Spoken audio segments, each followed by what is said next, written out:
Welcome back to the Neo Marketing Podcast. On today's episode, we're going to give you some tips to make professional development easier on you. Welcome to the Golden Group Neo Marketing Podcast, a bi-weekly discussion of modern business communication. Morning, Kyle. How are you, sir? Fantastic. Good to see you today, Pritch. Well, better to be seen than viewed, I always say. Absolutely. Something that's been on my mind recently is, I'll just ask you a series of questions. Is professional development important? Oh, absolutely. It absolutely is. No one wants to sit still in their career, right? Absolutely. And there's so much going on. There's so much change in our industries and in business that we need to keep up. So how do you keep up? Right. The only thing consistent is it's consistently changing. Consistently changing. Exactly right. Do you have time to sit down and watch an hour podcast? Well, or podcast, of course, we're watching this, but these aren't hour-long segments either. That's right, which is why the show isn't an hour. It's we started off doing 5-7 minutes. We've expanded to 12 to 15 on a bi-weekly schedule, but you got to be pithy. You got to get it in and out because people are busy. Exactly, and you hear the term snackable, right? Yes. You got to have it in bite-sized chunks. Well, and plus the reason that podcasts are huge right now is they're passive too. Yeah. You can do it in the car, on the train, while you're doing something else, on the treadmill. But to sit down and go through, I've got my students watching LinkedIn Learning segments on graphic design and printing publications and that sort of thing. But some of those things, I mean, you look at them and it's 2 hours and 30 minutes for the lesson, and I'm going, the students don't have that kind of time. I mean, even if they were willing. Professionals definitely don't have that kind of time. Professionals definitely don't. So it's always a challenge. We know we need to do it. We have a really hard time figuring out how. Right. So I'm going back to the early days of my tenure process at Ball State, and I talked to a colleague about how I could be a productive scholar because, at the time I didn't realize that tenure is a marathon, not a sprint. So I was doing all that stuff that got me promoted in the Navy, and that, it was crazy. Right. It still is. So where do you find time? One of my colleagues that I respected a great deal told me to take an hour every week, put it on your calendar, and then devote that to reading, to research, to picking up articles that are of interest, and to break it down. So something in the pipeline, something that you're dreaming about, something that you got to finish up, and take that hour and divide it up so that you can hit all of those areas. An hour a week seems very doable. An hour a week's not that tough. Mm-hmm. The key thing, though, I think, is you got to put it on your calendar. And you got to be consistent. Absolutely. If it's on your calendar, you're going to get it every week. It takes 21 days to create a habit, so 3 weeks of that, and there you go. And pretty much you're looking for that time on your calendar. But if you don't have it there, and you think in your head, well, I'll do this. Well, Wednesday looks like a good day. I'll take I guarantee you're going to be subsumed with other tasks. For sure. So it's one, making a commitment. Yes. And two, it's putting it on the calendar and making sure that it's in your face every week. And then, obviously, you're holding yourself accountable. This isn't something that necessarily anyone else comes in and says, have you done this week? But you have to hold yourself accountable. And at the end of the day, if you can't hold yourself accountable for something simple as like this, then you're not developing professionally and you're not moving ahead in your career anyways. Yeah, exactly. This is step one of many to become a really full-fledged, valuable professional. And serendipitous that we're talking about this month at the beginning of the year, because serendipitous, but not to be confused with a New Year's resolution. Right. Because we know what happens with New Year's resolutions, right? Yes, and New Year's is great for that. Stop and think and examine yourself and go. Sure. But self-reflection. Career development, professional development, it's development. It isn't stop and start. It's continual. It's forever. It's for the rest of your working day. Evolutionary. Right. Absolutely. So it's not a New Year's resolution of I like to lose 10 pounds or I like to eat healthier. Those are easy. But continually pushing yourself to be a better professional, better prepared, more information, more knowledge, more experience, etc., is ongoing, and you build on it.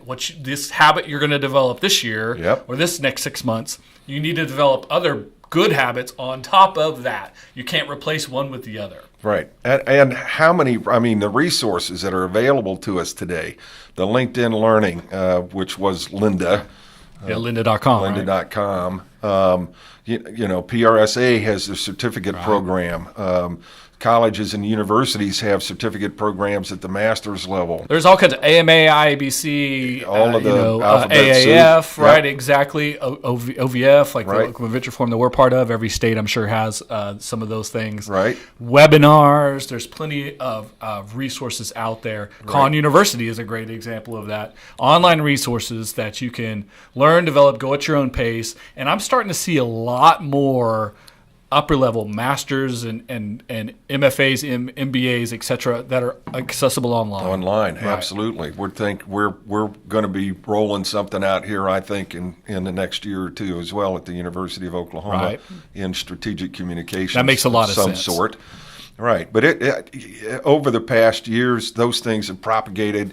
But these, that's when you get into habit. When you can take the time.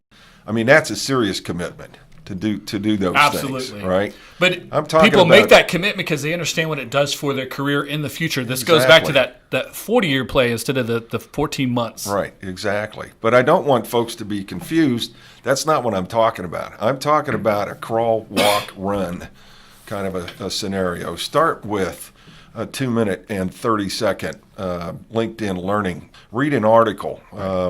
Pick that book up that you've wanted to and read a chapter of That's where I fail. I don't read books. Yeah. And I see a lot of people talk about, all the people we like to refer around here, Simon Sinek and Elon Musk and Gary Vee and Mark Cuban, et cetera, and they all talk about Richard Branson. Right. Always talks about books, reading books. Yeah. Everyone says, hey, you should be doing this. And what they're not saying read books. They're saying is develop your mind professionally and expand your horizons and your information and your knowledge. And whether it's a book, a podcast, a video, a webinar, a course, etc. Right? I'm not suggesting that somebody jump right into an MBA, even if it's online and accessible to you. Agree. What I'm talking about is starting slow, starting small, and building up to that commitment. Right. Because even 10 minutes a day of gathering information, of gathering knowledge is going to help you. If you've got the hour, you can break that down into 6-10 minute segments. Right. That's not too tough. And figure out a system that works for you. I'm the king of Post-it notes. All day long, I get ideas. I write them on Post-it notes. I got tons of little notepads at the desk. I've even got one in my shower. Got waterproof paper in my shower. Right. The best ideas come in the shower. Right. But I've got a process of. At the end of the week, at the end of the week, I take all these small notes, all of the things from the shower and the Post-it notes and voice memos I send myself on the phone, and I email myself ideas and stuff. But then I sit down and I get the legal pad out. And because I like to be organic about this, I write it all down. And there's a lot of duplication. There's a lot of, and sometimes I'm like, what the hell was I thinking? But it's fine to go through the process. So then I've got a single sheet of all the ideas, random, whatever. I find ways to connect. I make notes. I draw arrows, etc. Right. And then I go to translate that into Evernote on the iPad, right? Because is where I keep my real serious business process. It's the collect and write down. It's the write down and make notes and expand on. And then it's translate that into something a little bit more formatted like Evernote, because on paper you can do whatever you want, right? But it's putting it into a format and start bullet pointing and putting subpoints. Now I've really developed a plan, and from that I can look at it and go, here are some good ideas that I can take some actions on and put that into place and make it happen. So I see it as a jump-off point. That process sounds great. Get you organized, and then I could look at that list and go, well, I'm a little thin in this area, so I'm going to go explore this area a little bit. Exactly. And pull in the professional development aspect of it in that hour that you've set aside. And you could probably get all of that done at the same time. It'd be really easy to sit at your desk and say, I got things going in a great way. I don't necessarily need to do anything or develop anything. I'm smart and I'm doing well and I'm working every day. Like I'm working in my job and on my job, right? So that's building me up, right? But if you want to be great, if you want to be the leader, if you want to be the CEO someday, you're going to be that above and beyond. Control your effort. This is how you do it, and you do it by starting small, developing a system for yourself, commit to it, being consistent, and then building from it. And so eventually you're really good and really thorough at it on top of what you do in your job. Okay, so I hear you out there. You're going, an hour? Are you kidding me? I can't find an hour in the week. Okay, so do this. Take 15 minutes. Start small. Do that for 3 weeks, and then expand it to 30 minutes. Do that for 3 weeks, and then you're at an hour, and you're, a couple months down the road, Right. now it's a habit. Or if you start small. understanding the success of it, you might get up half an hour early, or you might stay Yeah. up half an hour early, or you might start doing it on your lunch break, Right. etc. Saturdays when no one's around because you get to clear your head, and maybe that Right. you only need 15 minutes because no one's interrupting you with phone nobody's calls or interrupting emails. you. You'll find a system that works for Yeah, you. get up from the desk, take a walk for 30 minutes, listen to a podcast. There's lots of ways to do it. I love listening to podcasts on treadmill. Because I feel like I'm duplicating. I'm getting two things done at once. It makes me feel really multitasking good about makes it. you feel good. Exactly. Exactly. And then I feel I got the endorphins going, and my mind is set to go do some business because I've been listening to a business Yeah, podcast. exactly. So there we are. Short, sweet, simple, we hope, and straight to the point. But, don't let your cluttered life get in the way of your lifelong learning. Until next time, ciao. Good luck.